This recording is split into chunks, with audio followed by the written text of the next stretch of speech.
تو یہاں پہ اس لفظ کو صرف زکوٰۃ، جو ہم پیسے کی زکوٰۃ نکالتے ہیں، مال کی زکوٰۃ نکالتے ہیں، وہاں تک محدود نہیں رکھنا، بلکہ یہاں پر کیا مراد ہے کہ اپنی ہر چیز کا، اپنے نفس کا تزکیہ کرنا، اپنے اخلاق کا، اپنی ہر چیز کا تزکیہ کرتے ہیں، اور وہی سچا مومن ہوتا ہے۔ جو زکوٰۃ کا ریئل میننگ ہوتا ہے وہ ہوتا ہے پاک کرنا، ٹھیک ہے۔ اب ہم زکوٰۃ ادا کرتے ہیں تو اس سے ہم اپنے مال کو، اپنے پیسے کو ہم پاک کرتے ہیں، اور وہی مطلب یہاں پر لیا گیا کہ اپنے پیسے کو، اپنے مال کو اور اپنے نفس کا تزکیہ آپ نے یہاں پر کرنا ہے۔ تو یہ ایک اور صفت ہو گئی مومن کی۔ اور جو اپنی شرمگاہوں کی حفاظت کرنے والے ہیں سوائے اپنی بیویوں یا اپنی لونڈیوں کے، تو ایسے لوگوں پر کوئی ملامت نہیں۔ اب دیکھیں یہ 5 اور 6 آیت کو سمجھنے کی بات ہے کہ جو اپنی شرمگاہوں کی حفاظت کرتے ہیں یعنی برے کاموں سے بچتے ہیں۔ اگر اس آیت کو ہم صرف آیت نمبر 5 پہ ہی روک دیتے تو اس کا مطلب کیا ہوتا کہ وہ ازدواجی تعلق قائم ہی نہیں کرتے، ٹھیک ہے، میرٹل لائف کو انجوائے ہی نہ کریں، بالکل سنیاسی بن کے رہ جائیں، تو اس چیز سے منع کیا گیا ہے، ٹھیک ہے۔ رسول صلی اللہ علیہ وسلم کی سنت ہے نکاح۔ تو یہاں پر کیا فرمایا گیا کہ سوائے اپنی بیویوں کے یا اپنی لونڈیوں کے۔ لونڈی کون سی ہوتی ہیں؟ جب جہاد وغیرہ ہوتا تھا اور اس کے اندر جو کیپٹیوز ہوتی تھیں، ٹھیک ہے، وہ آپ کی ملکیت میں ہوتی ہیں، تو ان کے ساتھ بھی آپ کے سیکشول ریلیشن شپ ہو سکتا ہے۔ تو اپنی بیویوں کے یا اپنی لونڈیوں کے، تو وہاں پر کوئی اعتراض نہیں۔ اب دیکھیں سورہ نور ہم پڑھیں تو سورہ نور کے اندر ہے کہ جو مومن ہوتے ہیں وہ اپنی نگاہوں کو نیچے رکھتے ہیں، مرد بھی اور عورتیں بھی۔ 31 اور 32 آیت میں یہ چیز آپ کو ملے گی سورہ نور کی۔ تو یہاں پر اللہ تعالیٰ نے فرما دیا کہ دیکھیے آپ نے بے حیائی سے پوری طرح سے رکنا ہے، ٹھیک ہے۔ بات جب آتی ہے کہ شرمگاہوں کی اپنی حفاظت کرنا ہے یعنی زنا سے آپ نے بچنا ہے، تو اس سے پہلے کے سٹیپس بھی آپ نے فالو کرنا ہے، اپنی نگاہوں کو آپ نے نیچے رکھنا ہے۔ اسی طرح سے ایک جگہ آیا ہے کہ عورت جب بات کرے تو اس کا جو لہجہ ہے وہ تھوڑا سخت ہو تاکہ سامنے والا اس کا کوئی کچھ غلط نہ سمجھے، ٹھیک ہے۔ اسی طرح صحیح بخاری کی حدیث 6474 میں ہے کہ رسول اللہ صلی اللہ علیہ وسلم نے جنت کی ذمہ داری لی ہے اس انسان کی جو اپنے دونوں جبڑوں کے درمیان کی چیز، دونوں جبڑوں کے درمیان کیا ہوتا ہے؟ زبان ہوتی ہے، اور دونوں ٹانگوں کے درمیان کی چیز یعنی شرمگاہ، جو ان دونوں چیزوں کی ذمہ داری لے لے گا تو اللہ کے رسول نے جنت کی ذمہ داری اس کے لیے ہے۔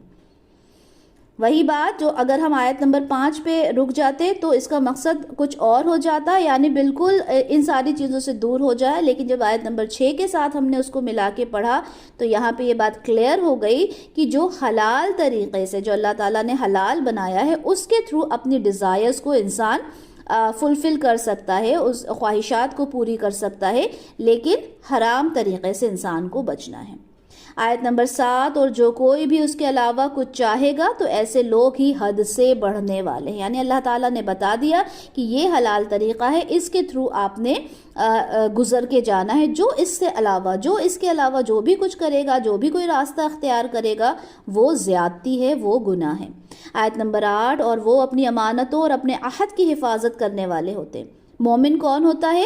مومن امانت دار ہوتا ہے، مومن عہد کی حفاظت کرنے والا ہوتا ہے۔ نبی کریم صلی اللہ علیہ وسلم اپنے خطبے میں ہمیشہ فرمایا کرتے تھے کہ جو امانت کی صفت نہیں رکھتا وہ ایمان نہیں رکھتا، اور جو عہد کا پاس نہیں رکھتا وہ دین نہیں رکھتا، یعنی جس کا عہد نہیں اس کا دین ہی نہیں ہے، ٹھیک ہے۔ تو یہ بہت امپورٹنٹ چیزیں ایک مومن کے لیے، یعنی امانت میں کبھی بھی خیانت نہیں کرتا اور عہد کی ہمیشہ حفاظت کرنے والے ہوتے ہیں۔ اور وہ جو منافق کی 4 نشانیاں ہوتی ہیں وہ حدیث آپ لوگوں کے ساتھ بہت بار شیئر ہوئی ہے، ٹھیک ہے۔ آیت نمبر 9 ہے، اور وہ جو اپنی نمازوں کی پوری محافظت کرتے ہیں۔ اب یہاں دیکھیں کہ جب اس مضمون کا آغاز ہوا تھا تب بھی اسی بات کو کہا گیا تھا کہ نماز میں خشوع رکھتے ہیں، اور جب اختتام ہو رہا ہے تب بھی یہی کہا جا رہا ہے، نماز کا ذکر کیا جا رہا ہے، ٹھیک ہے۔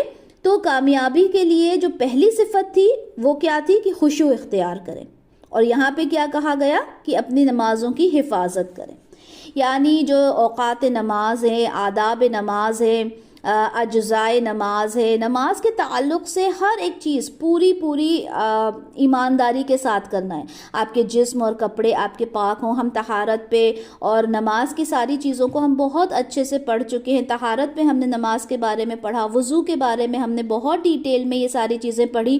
تو جب آپ ساری چیزوں کو کمپائل کرتے ہو, ٹھیک ہے, ساری چیزوں کو جوڑتے ہو اور اس کے بعد اسے کمپائل کرنے کے بعد اپلائی کرتے ہو, امپلیمنٹ کرتے ہو, ٹھیک ہے, اس فرض کے اوپر, تب آپ کی نماز کی حفاظت ہوگی. وقت کا خیال رکھنا ہے, ٹھیک ہے, وقت کا خیال رکھتے ہوئے آپ نے نماز پڑھنا ہے. اس کے فرض, اس کی سنتوں کا خیال رکھنا ہے کہ کون سی چیزیں جس سے نماز نہیں ہوگی. تو ان ساری چیزوں کا لحاظ رکھتے ہوئے جب آپ نماز پڑھتے ہیں تو تب جا کر آپ اس کی حفاظت کرتے ہیں. تو یہ 7 صفات ہیں جو مومنون کی بیان کی گئی. یہی لوگ ہیں جو وارث ہوں گے. وہ وارث ہوں گے ٹھنڈی چھاؤں والے باغات کے, اور اس میں ہمیشہ ہمیشہ رہیں گے. یہاں پہ کیا آیا ہے؟ الذین یرثون الفردوس. فردوس جو جنت الفردوس ہم مانگتے ہیں, فردوس باغ کے لیے, جنت کے لیے استعمال ہوتا ہے, ٹھیک ہے. تو ہم وہ وارث ہوں گے. جو مومن ہوگا وہ کون ہوگا؟ وہی تو جنت کا وارث ہوگا نا. تو اللہم ربنا اجعلنا منہم, اللہ تعالیٰ تو ہمیں ان میں شمار کر دے, آمین یا رب العالمین. آیت نمبر 12, ہم نے پیدا کیا انسان کو مٹی کی خلاصی سے. اب دیکھیں, انسان کو پیدا کیا مٹی سے.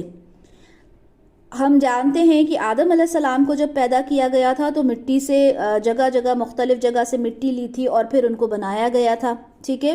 تو ایک مطلب تو اس کا یہ نکلتا ہے کہ مٹی سے بنایا آدم علیہ السلام. اب جب باقی لوگوں کو تیار کیا گیا تو جو ایک ریلیشن شپ ڈیولپ ہوتا ہے ایک ہسبینڈ اینڈ وائف کے بیچ میں, ٹھیک ہے, تو اس کا جو ریلیشن شپ ڈیولپ کرنے کے لیے جو غذا کی ضرورت ہوتی ہے ایک آدمی کو, وہ کیسے ہوتی ہے, وہ کیسے ضرورت پوری ہوتی ہے؟ وہ مٹی سے ہی ہوتی ہے. مٹی سے کیسے ہوتی ہے؟ کیونکہ جو بھی ہم پلانٹس لیتے ہیں, جو بھی ہم کھانا کھاتے ہیں, وہ کہاں سے آتا ہے؟ مٹی سے ہی تو نکل کر آتا ہے نا. ہمارا اناج, ہمارا فروٹ, ہماری ویجیٹیبلز سب مٹی سے آتی ہیں. اور اگر یہاں تک کہ ہم نان ویج کی بات کریں تو نان ویج جو ہم لیتے ہیں تو وہ جو مویشی ہوتے ہیں, جو ہم چوپائے جو ہم کھاتے ہیں, وہ اپنی غذا کہاں سے لیتے ہیں؟ یعنی ایک سائیکل ہے اگر ہم لے کے چلیں تو انسان جو بنا ہے آبویسلی وہ مٹی سے ہی بنا ہے. اس کا جو مین کمپوننٹ ہے وہ مٹی ہے. چاہے ہم آدم علیہ السلام کی بات کریں یا ہر ایک انسان کی بات کریں جو ایک ماں کے پیٹ میں پلتا بڑھتا ہے, ٹھیک ہے. تو اس کی جو شروعات ہوتی ہے, ایک جو ریلیشن شپ کی شروعات ہوتی ہے جس سے بچہ بنتا ہے, وہ کس سے بنتا ہے؟ وہ جو غذا اس کو ملتی ہے, ظاہر سی بات ہے اگر ہم دیکھیں کہ وہ سائیکل کہاں سے شروع ہوئی تو مٹی ہی اس کی مین غذا ہوتی ہے. آیت نمبر 13, پھر ہم نے اسے بوند کی شکل میں ایک محفوظ ٹھکانے میں رکھا. دیکھیں آج سائنس کے تھرو ہم یہ سب کچھ سمجھتے ہیں.